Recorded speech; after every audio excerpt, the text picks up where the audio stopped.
I'm Devorah Wallen, and I'd like to share my Tea for Two, my Torah thought, for 2 minutes, more or less. This week's Torah portion is Parshas Vayeishev, which begins with the word Vayeishev, Yaakov be'eretz migurei aviv be'eretz Canaan. And Jacob settled in the land where his father had sojourned, the land of Canaan.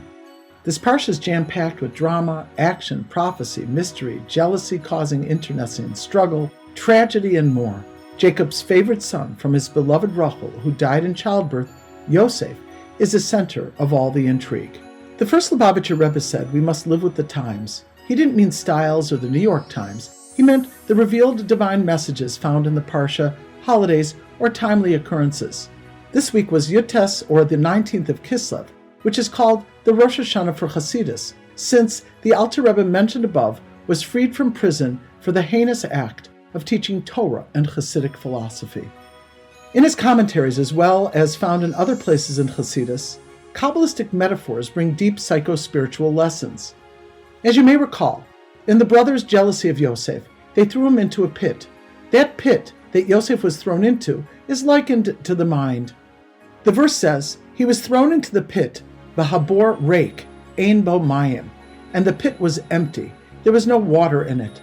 Rashi asks why it needs to say both that it was empty and without water. He answers it quoting the Talmud in Shabbos. Water indeed it did not contain, but there were serpents and scorpions.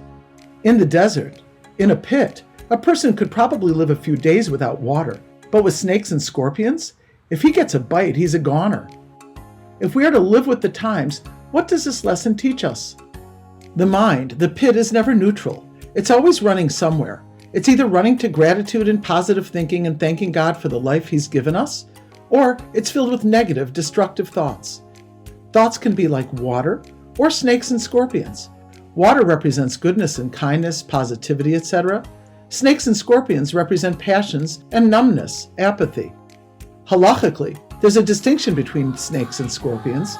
Torah law states that if one is standing in the Amidah prayer and a snake slithers around his legs, he cannot move during that prayer.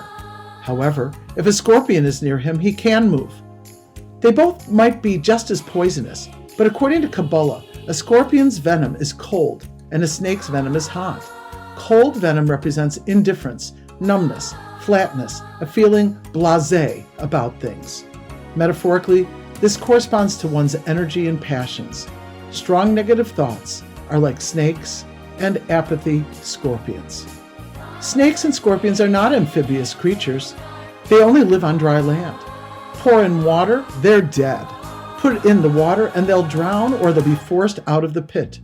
Your mind is that pit. If we push them out with water, kind, positive, helpful, and resourceful thoughts, they'll disappear. So where there's life, there's hope. There's an advantage to the snake over the energy of the scorpion, whose venom is called cold. Snakes and scorpions cannot live in the pit with water. Turn your thoughts around with something a little kinder and gentler. May we all be able to fill our mental pits more with kinder thoughts than the opposite.